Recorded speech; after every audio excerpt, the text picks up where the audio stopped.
Trigger warning. This podcast is about grief. Whether you are newly bereaved or whether you have been stuck in grief for years, I do hope this podcast brings you some comfort. Grief is such a universal experience, but we all do it differently. This podcast is not about fixing you or forcing the healing process, because there is no cure for grief. It can only be experienced, absorbed, loved and cared for.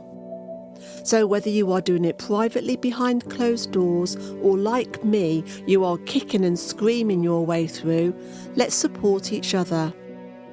My name is Louise Bates, and my hope is that this podcast shines a light on your path and gives you the strength to navigate your way through the grieving process. I'm sending you so much love and support, and I look forward to sharing this journey with you.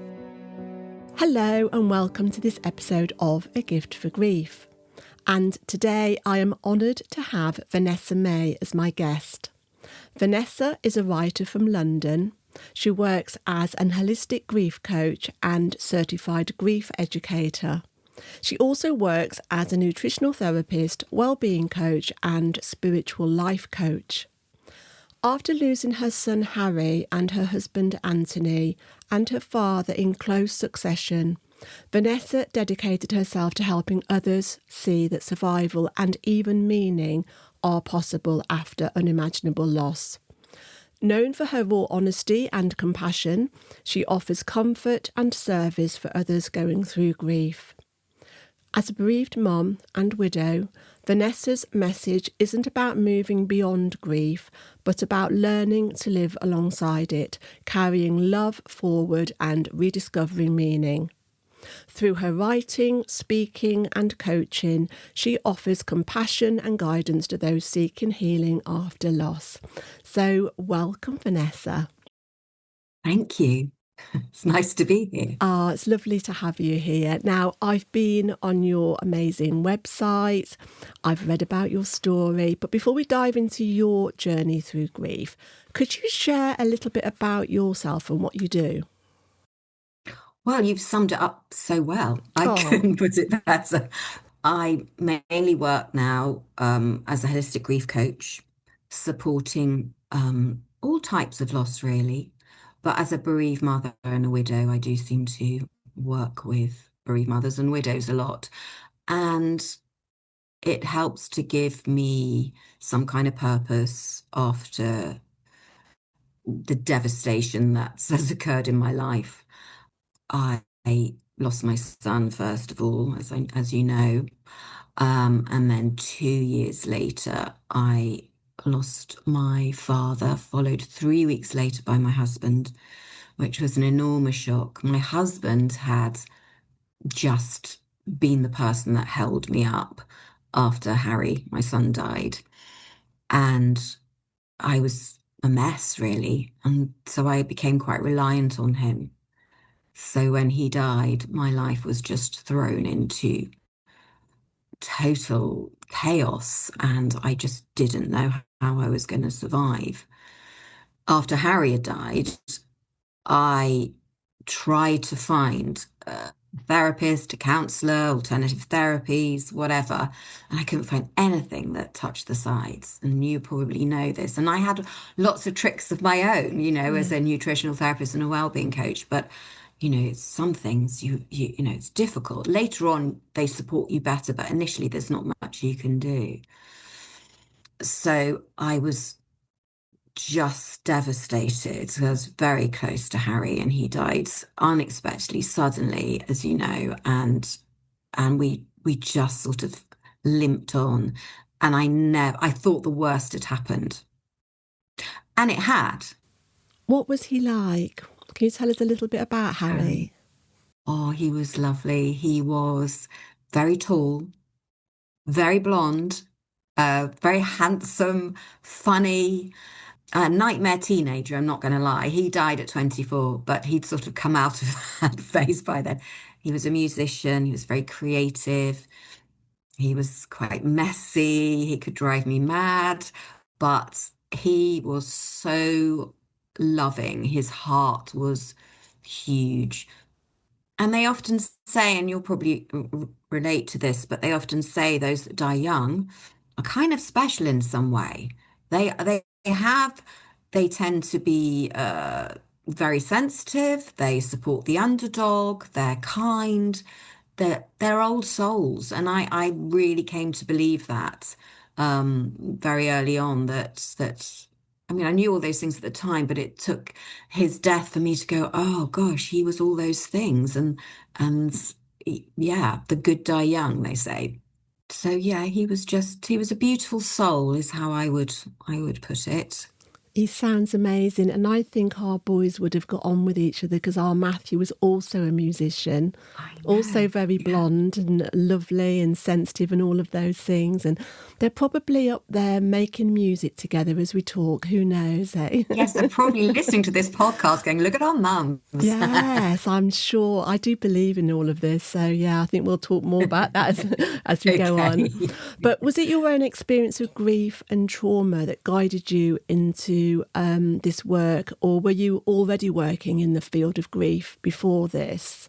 No, I'd never really had, I mean, I'd lost my grandparents and I'd lost a couple of friends, but nothing that I didn't really know grief. So I obviously I went in with the biggest one first. And then my work made no sense to me. So I was helping people, as a nutritional therapist with IBS and I just thought I can't. Well, first of all, I couldn't work for the best part of a year. And then I thought I'm going to have to work, but how am I going to make my work align with who I am now?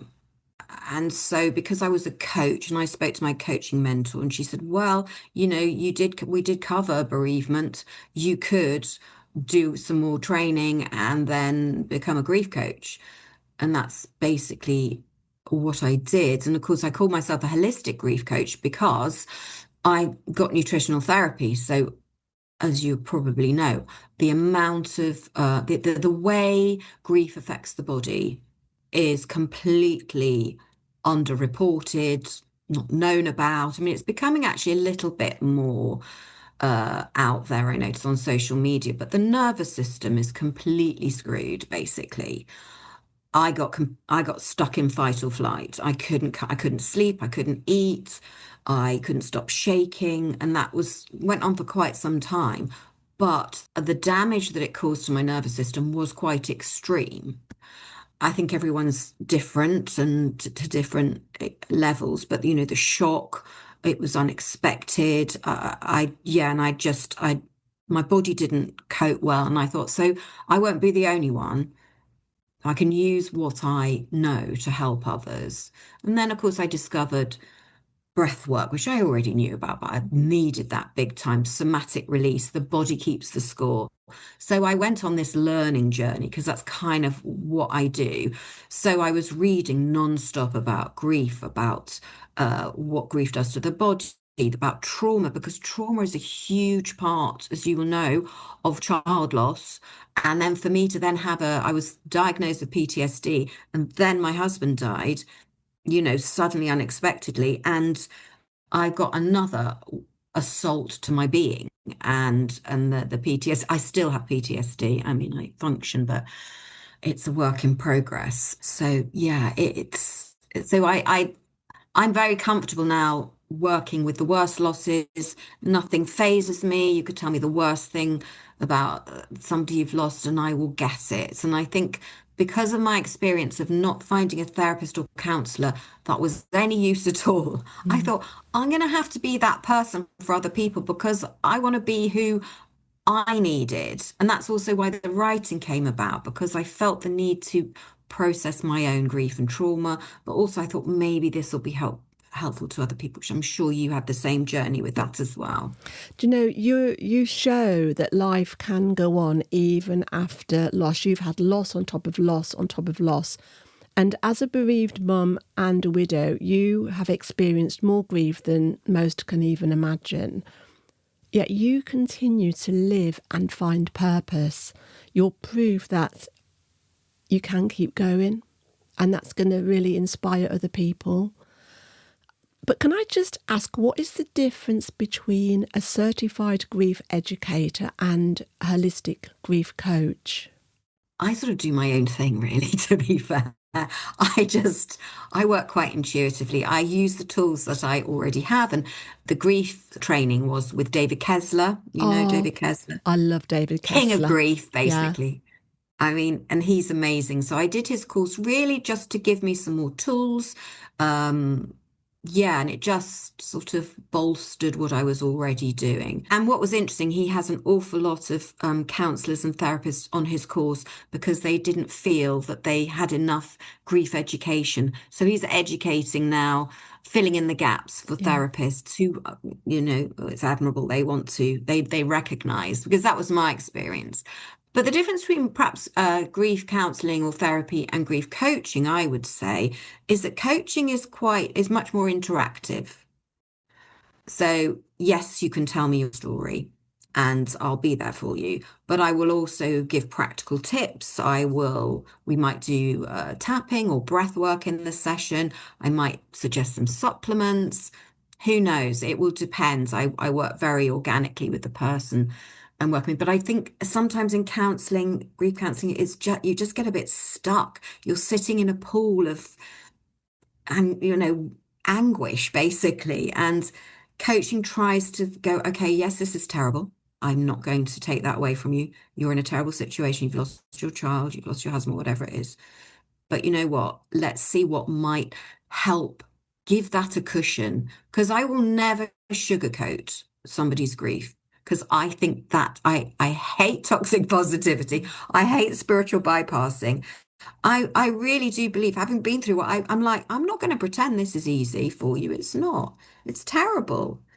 But how can we make this slightly better so that you're not in so much agony? yeah. That's kind of how I work, I guess. So, what was life like for you before this journey of grief? What was it like for you and your family? Well, we were just who's normal? We were a normal family. I have a daughter as well. And we were close. I would say we were a close family. We still went on holidays together. Harry was 24 when he died, and we went on holiday, and those were my favorite times. And so we were just getting on with life, and we were very naive now, I think back. But of course, so many people are. If this type of grief doesn't touch your world, how can you know? I wouldn't have known. Yeah, Yeah, it was like having a grenade go off in the middle of your world. And then you're just sitting, reeling from what's happened. And for me, it was like, I've got to make sense of this. How do I make sense of this? And certainly when my husband died, I mean, that's what when grief takes everything is really the story part is about, because I just couldn't believe this has happened again. yeah. Can we talk about your books actually? You've written 3 powerful books about grief. Can you tell us about each one and what readers can expect? So, the first one is Love Untethered: How to Live When Your Child Dies. So this was basically my therapy, as I say, because I literally put it on the page, raw. It was completely raw, and I just kind of spilled my soul, and but then I couldn't resist bringing in what I knew, which was like, okay, let's share the so there's a whole resources list at the back with podcasts, books, things that you can try, organizations, the Compassionate Friends, Helping Parents Heal. So I wanted it to be a double thing. So it's my story, so people hopefully will resonate. And then the second part was kind of, okay, these things help me. Give it a go. Might not work for you, but it might do. So that was Love Untethered. And yeah, I mean, and I'm sure you had the same with your book. I was so touched by the response that I got, and everyone was just saying it was like you were telling my story, and that was amazing. But the sadness was Anthony was my cheerleader as I was writing it, and every wobble along the way he was there reassuring me, and he died before it was published, and I'm going to get upset now because that was so hard. I can't imagine And we haven't talked about Anthony yet. Can you tell us a little bit about No. Anthony? Yeah, I mean, we were we were married for 30 years. You know, it's a long time. I don't remember much of my adult life before him. But you know what? You take each other for granted in a long marriage. He would annoy me, and you know, it was just normal. But the interesting thing was when Harry died, he massively stepped up. He just was I know it's a cliche to say my rock, but that's what he was because even though I was fully functioning before, I was a mess. And he sort of, one of us had to step up, and that was him. And he held me up literally sometimes. So I feel it sounds weird to say, but those last couple of years, I'm so pleased we had as a couple because we became so close. I'm not the kind of person who depends on a man, but I was for those 2 years. He did everything. That's why when he died, I didn't know. You will have read in When Grief Takes Everything. I didn't know. I didn't know where their car insurance was. I didn't know who we paid our utility bill. I didn't know anything. He'd taken over everything and let me fall apart. And so, and while that was great, and I wrote my book and whatever, but unfortunately, that left me completely flailing around because as a widow, and if there's any widows listening, being a widow, what people don't realize, it's the practicalities. It's oh, now I have to take out the rubbish. Now I have to, mow the lawn. All those jobs that you naturally split between you have to do everything, and Yeah. that's quite a lot. And in my case, I felt very unsafe because grief makes you feel unsafe. And for me to have it happen to me twice left me feeling very, very unsafe because obviously I had PTSD and the trauma was huge. Yeah, and you know what? I got to say goodbye to him, and I didn't get to say goodbye to Harry because I have a spiritual belief that's not so bad for me as it is for some people. But I did, I was there when Anthony died, and I felt it was a privilege, even though it was hell on earth, obviously. Yeah, so he was lovely, and as both Anthony and my father were in hospital, I had a deadline for my second book, going back to your original question, which is called Supporting Your Grieving Clients, which I was asked to write, and it's for wellness practitioners. And I was finding all this research about what grief does to your health, particularly for bereaved parents and widows. So I was busy writing that. So that was a very practical book for wellness practitioners. I was writing that as they were both in hospital dying. It was kind of weird. And just really ridiculous. I mean, Yeah. sometimes I'm laughing because I don't know what else to do because you couldn't make it up. And then after Anthony died, well, I'm my dad, but after Anthony died, I was like, okay, so writing helped save me after Harry died. I'm going to have to write again. So I did, but it was a much longer process because I was extra devastated now and I had to work and do everything. And I went back to work very quickly because of practicalities. I'm the only one paying the bills. So, but I did it as a way, again, to process, to make sense of what was happening to me. But then also because now I was working, I'd met more bereaved mothers and friends, and I was working. I had bereaved mothers and widows as clients. I decided to include the stories of other people because I thought, well, here's me banging on about how awful it is for me. Let's bring a bit of, contrast to that. And so I've got 6 amazing women who have shared their stories in the book about their losses. And I think there are crossovers, as you will have read, which are quite interesting. We're all doing something to find purpose and meaning in our grief, and where we also all have some degree of spiritual belief. Well, I'm So currently reading your book and have to say I've gone through quite a lot of tissues, I'm sorry. but it's good to cry. Oh, it's so good to It's cry. so You release healing. all the stress hormones in your tears. It's so healing. I agree. I know, it's so good. I mean, I'm finding it difficult to put down, to be honest. Where have you got to? is it chapter 10 now? I think I'm up to chapter 10. Okay.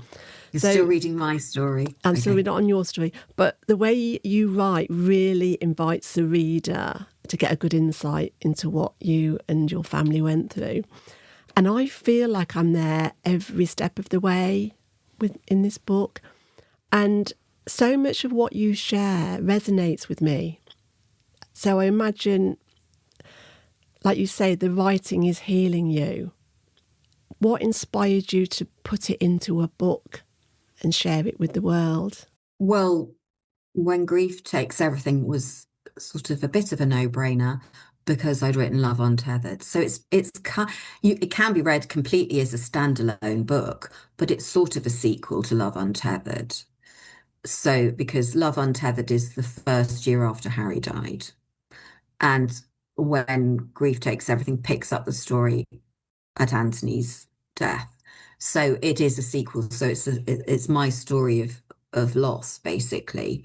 And yeah, what inspired me was, as I say, to process my grief for my own sake, but also because I knew, having written Love Untethered, that it was also, well, I hope it will, help others because of the response I got to Love Untethered. I thought it won't just be for bereaved parents, it's also for widows, but I think it's for anyone who feels they've had a life-changing loss. Yeah. So it might not, well, it can be for anyone, but it's, some losses, as we know, change your world. And that can be of a parent as well, or a sibling, because I have clients and I see how they're affected by the loss of a parent if they were very close to them, or a loss of a sibling or a friend. When I released my book, I was terrified because I felt like I'd poured my whole heart and soul into it. And then I'm a very private person normally. And here I am spilling all this stuff into the pages. And I was terrified that people would read it, but also terrified if people didn't read it. But it was when the feedback comes back and you hear people saying, your book really helped me. And now I don't feel like it is my book. It's just out there and whoever is reading it is their book. But isn't it amazing when you get that feedback? It's healing for us as well, isn't it, to hear that? It is. So I'm not, I hope I'm not sounding like, I'm giving my gift to the world. I'm really not. Part of it's quite selfish. I totally agree with you. I felt a friend of mine, I think I wrote it in the book, didn't I? I might have not got to that bit yet, but when Love Untethered is due to be published, I get terribly cold feet. And then a friend says to me, do you feel like you're standing in the middle of the street naked? And I was like, oh my God, yes, exactly that. I'm a private person. I mean, when I'm working with clients, I don't share any of the stuff unless it's vaguely relevant. So it does feel quite exposing, but that is how you help yourself and how you help others. And I know it's a word that's bandied around a lot these days, authentic. But I think if you are authentic and you go, this is as bad as it sounds, I'm not going to pretend to you, oh, I've been through a terrible time and I'm all fine now, because I am not. I'm really not fine. I'm just having to deal with what's happened to me and live my life in the best way I can. But I agree with you. It is a reward to get people to say, it's like you were telling my story. It really resonated. Thank you so much. It's slightly disconcerting when they go, oh, I feel like I know you. Or they go, you're exactly as I thought you'd be. And you kind of go, oh gosh, No secrets left. No. So when someone comes to you for support as a grief coach, where do you start? Well, I basically meet them wherever they are. Because as you know, if you have somebody who's 2 months in, it's different to somebody who's 6 months in or a year in. And again, it depends on the loss. So I really, in a first session, just let them tell their story, tell me about their person. And I don't really offer much more than just listening and holding space and just being compassionate and going, I'm so sorry, that's terrible. And then we will move on to looking at specific things that might be bothering them. And that can range from I can't sleep, which is a common one, as you all know, to I can't believe all my friends have disappeared, which is a very common one, and all the secondary losses, all the additional layers, Yeah. you know. So how would you describe how different it is to sort of general counselling? Because I'm sure you've heard some horror stories from people that have Oh been yeah. to, a therapist or a counsellor, and they've been told that they should be over it after 6 months, or which is Mm. completely bonkers. So a lot of people out there that are offering support and that haven't been through a significant loss themselves, they've had this professional training, but when you've had that lived experience as we have, it offers so much more to the person, doesn't it? Absolutely. It's invaluable. Yeah. That's why I wish I'd found a bereaved mother who has also had some training and who could support me. And I didn't, I got people who said, "Oh, I'm doing this therapy and this will make you feel better." Or a counselor who just would sit and let me stew in my pit of despair. It just wasn't helpful. I mean, literally, I put on my website and I say to people, I get it. I know how you feel. I've also lost a child. I've also lost my husband. I don't go into my story because it's about them, but I will go, yeah, I do get it. Your story is different to mine, but there are elements that I completely understand and I will be able to guide you because I have that understanding. And that's the difference, I think. So, can you share some of the most effective tools or practices that helped you during your darkest days? I found yoga for grief really helpful because it really helped to regulate my nervous system. Breath work, havening.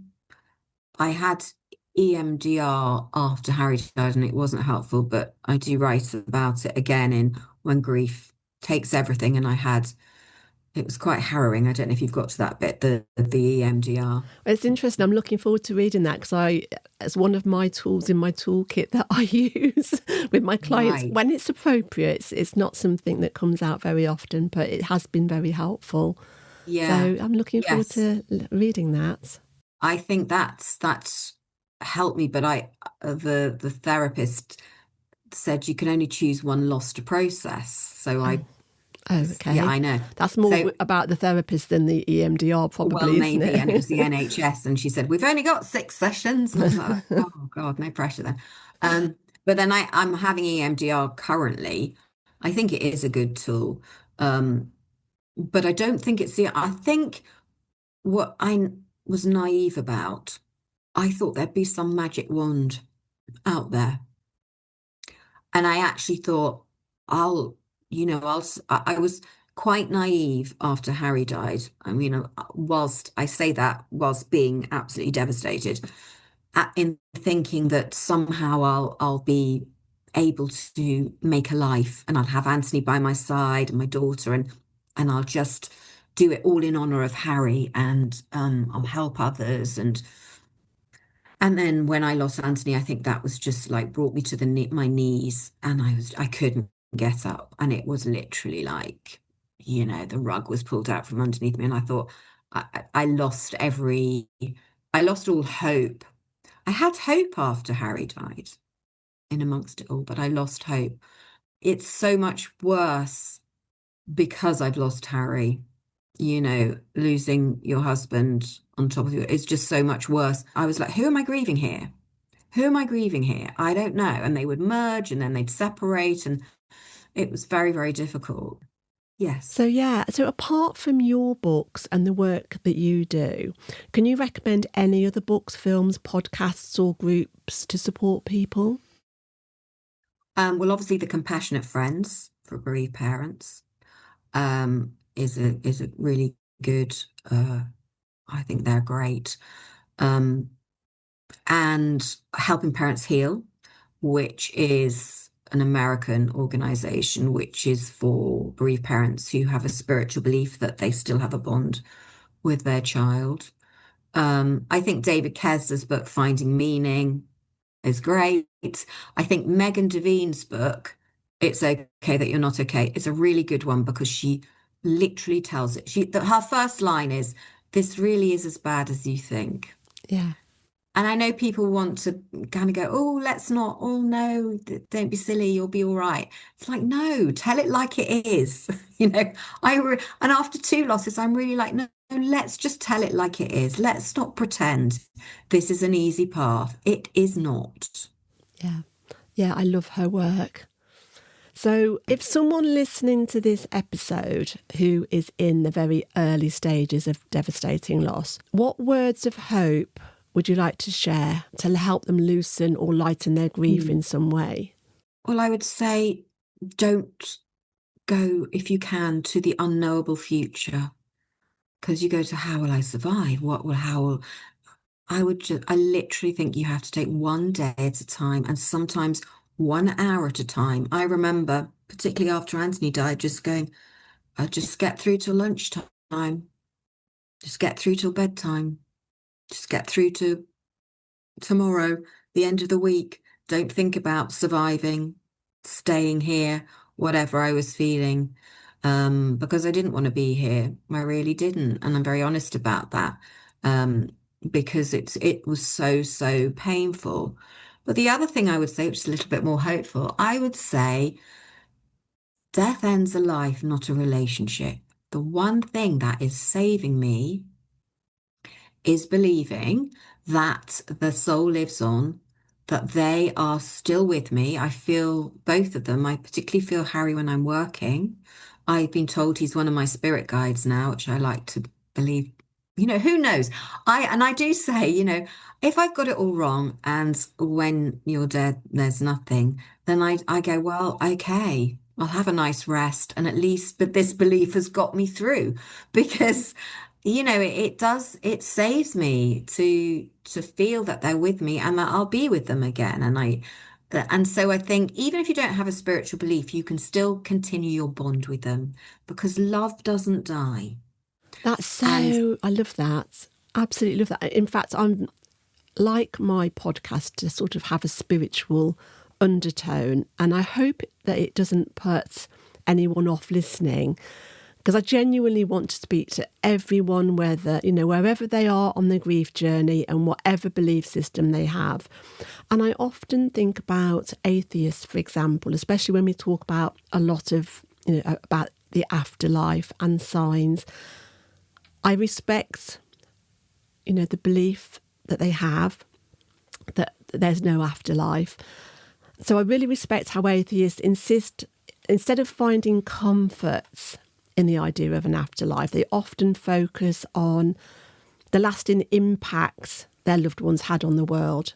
And of course, the memories they have. And this lasting impact and those memories become the way their loved ones continue to exist. And I think that's beautiful. They don't have I to do believe as in an well. afterlife. And honestly, whether you're an atheist, religious, spiritual, or even somewhere in between, those memories and that love we share with our loved ones keeps our loved ones alive within us. And that love never dies. And that's something we can all believe in, whatever belief system we have. So I love what you've just said there. I think it's really important to know, to understand that. I completely agree with you.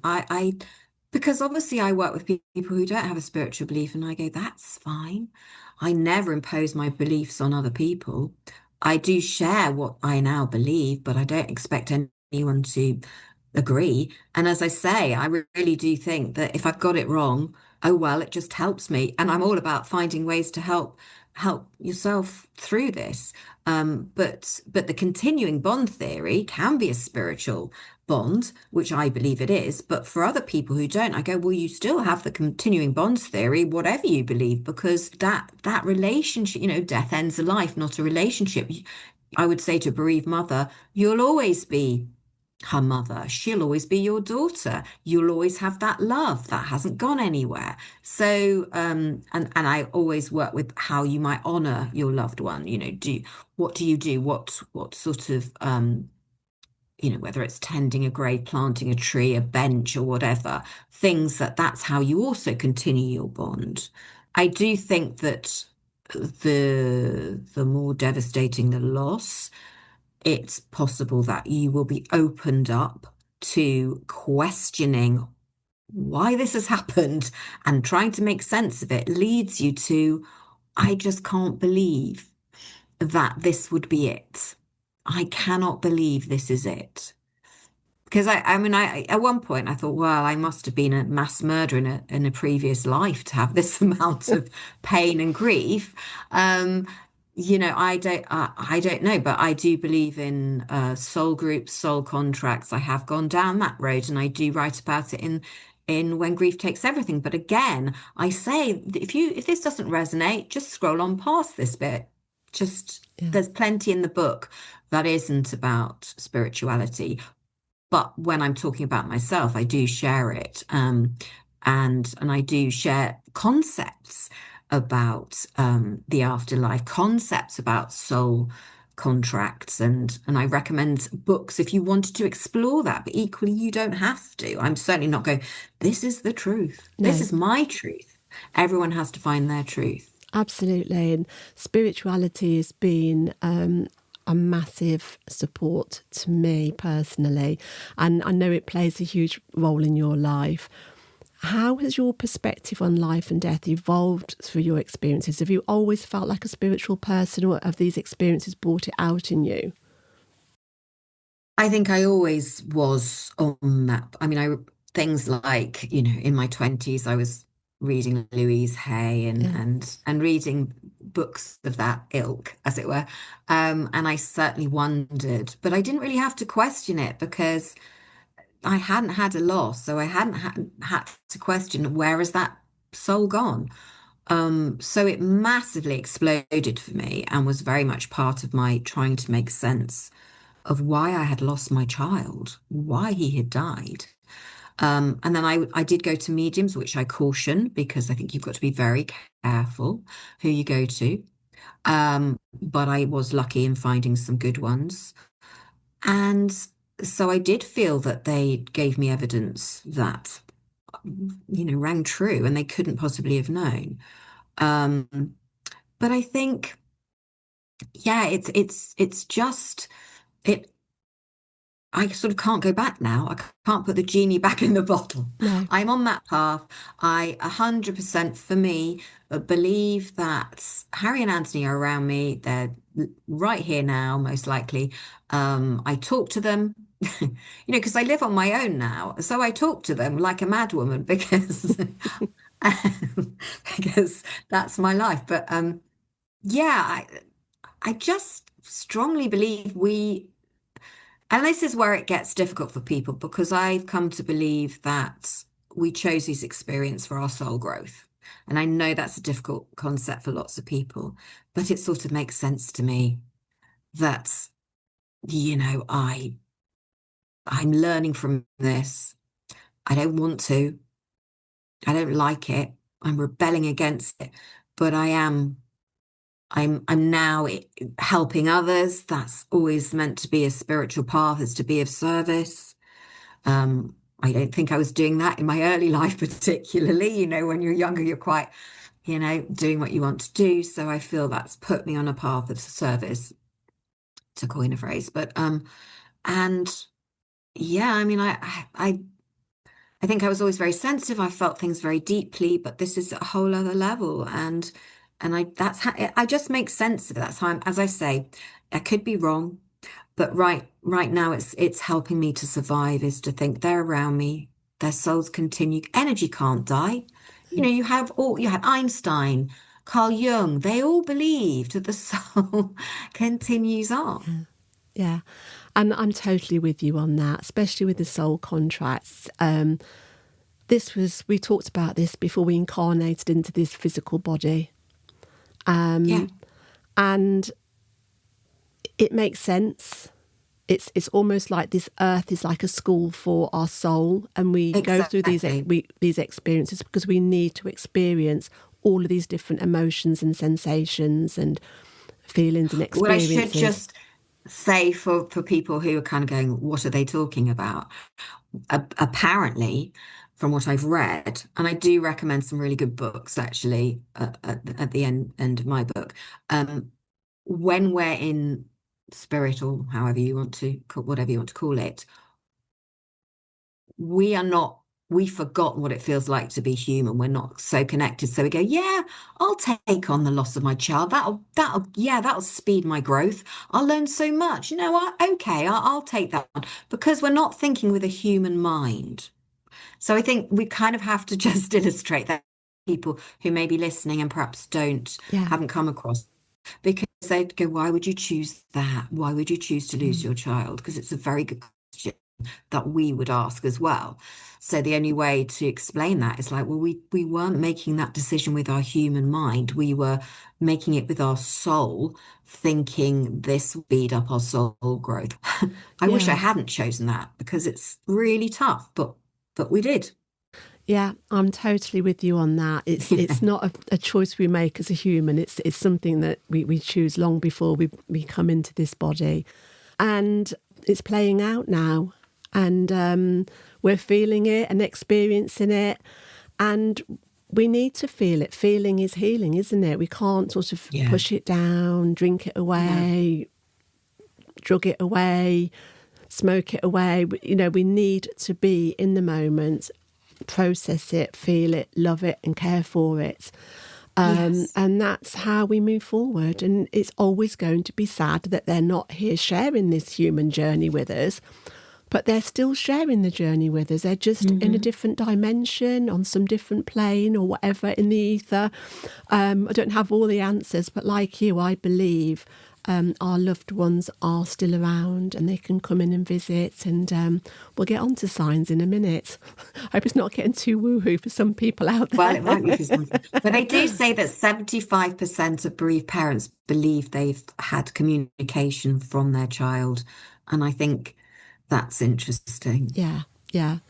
So, your experience, do you believe that has the potential to bring unexpected blessings and positive insights into your life? Well, yes, and I think it's a bit of a difficult one because because I think we do. I am a firm believer that we have to see grief as the difficult path that it is, but I do think you learn and grow, and I do think it can bring wisdom. I think, um, yeah, I mean, if we think about the wise women in, mythology or in other cultures, that there is that wisdom, that knowing, that experience that we can sort of share with others, that we know much more now. You know a hell of a lot more if you've lost your child because it rips everything away. Yeah, But a blessing, well, that's it depends how you look at it. Yeah, I'm careful when I say that because I know people in early grief get really offended by that. yeah, There's nothing good about this. There never will no. be. And I understand why they feel that way. So, yeah, So, where would you say you are on your grief journey now? that's a good question and one that's very difficult to answer because I'm not okay. I'm not okay. I'm functioning. I'm doing the best I can, but I miss them dreadfully. Even though I know they're still around, I still miss their physical presence. A double loss takes longer. Yeah, And anyway, we know grief goes on forever, really. But grief does change. That's the other thing I would say to people when people go, how long will I be grieving for? How long is this going to take? I think the realistic answer is, well, grief changes. So the shock and the rawness does recede, but then it turns into something else. And often along the way, grief offers up new things. I write in the final part of the book about how grief brings up old wounds. The limiting beliefs that we might have tend to come to the surface. There's shadow work. There's a lot that grief brings up that's, oh God, do I have to deal with this now? This has come up for me. So where I am in my grief journey is like I'm just doing it. I'm yeah, just doing it.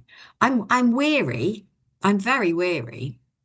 I mean, I still laugh. I still, you know, I wouldn't say have fun, but I still laugh. I still I'm having a life of sorts, but I can't do small talk. No. Lost people have fallen by the wayside. I've just got a small nucleus of friends. That's fine.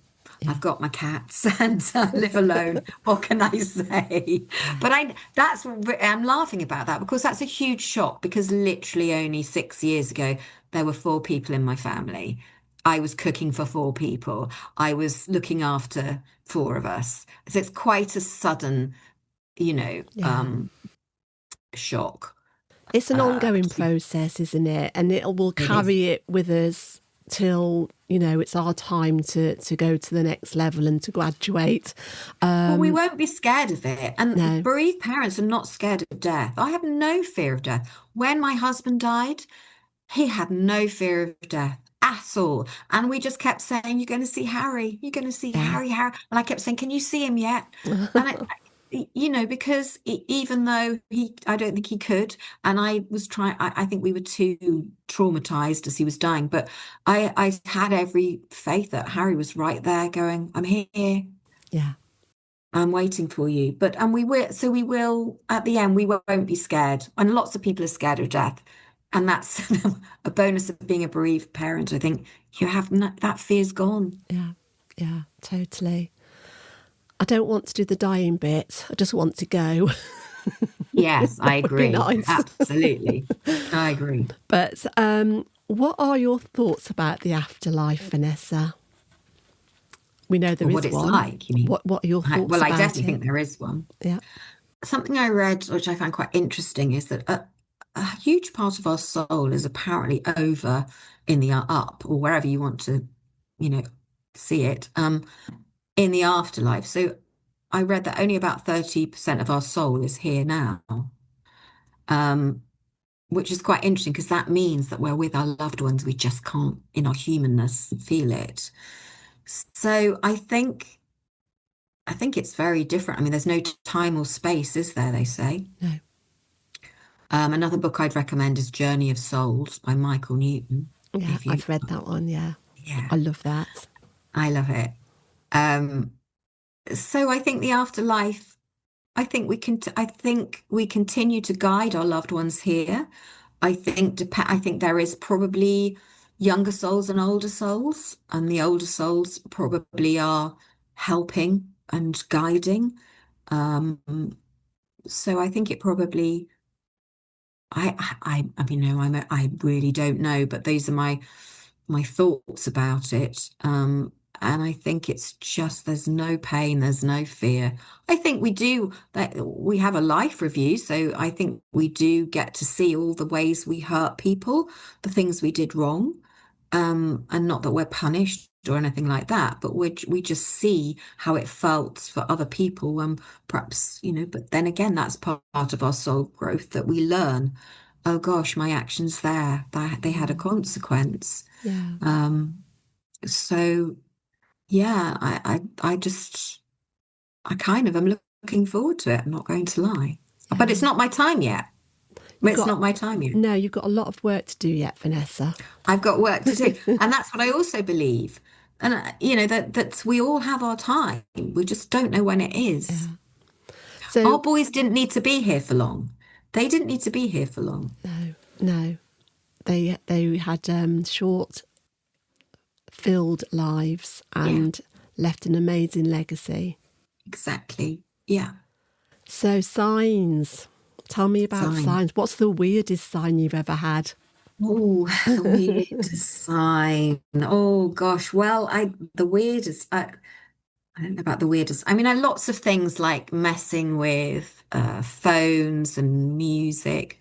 I actually had a sign the day before yesterday. I'm going to take it as a sign. I took my mum out for the day and we were having lunch and it was lovely. And there was a band playing and they were playing a song that reminded me and has always reminded me of when I met my husband. So now some people go coincidence, or they might go a sign. He was with me. But you see, that's why I feel signs are open to interpretation.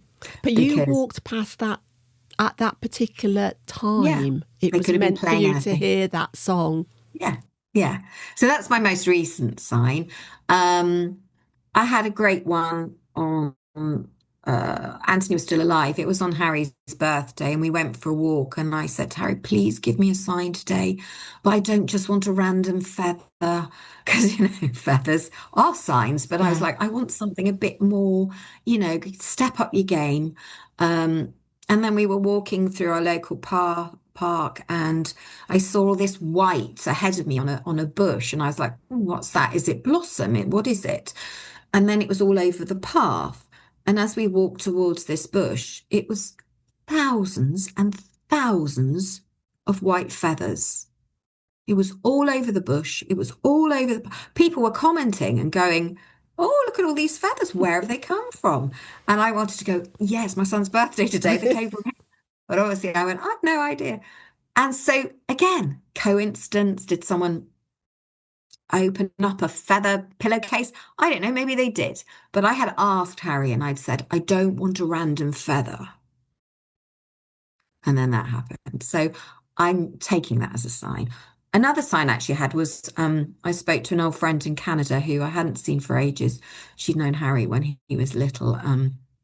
And the next day she sent me a photograph and it had Harry's name on. And she'd been driving behind this car. And she said, "Think that's from Harry." Yeah. Yeah, So I yeah. love things like that. And talking about feathers, I had a similar experience a couple of years after Matthew had died. And I was actually driving out to see a client in a village not far from here. And as I was driving down the country lane, there was a van in front of me. And I just said, "Oh, Matt, I haven't heard from you for a while. I'd love to have a feather now." And then a feather sort of hit my windscreen and then another one. And I was thinking, oh, that van must have hit a bird because all of these feathers were just coming at the car. And then the van sort of sped off, was in the distance. And I was still getting these feathers, and it was almost like, well, here's one, here's another one. And I was going, gosh, where's all these feathers coming from? And I suddenly went, blimey, I asked for a feather and I'm getting all of these feathers. And it wasn't until I thought, oh, thank you, Matthew, that they stopped coming. And you just think, that's got to be a sign.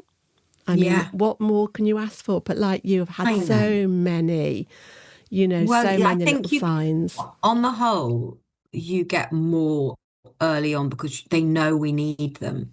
Yeah, That's my theory. And then I often say, "Harry, you've got really this."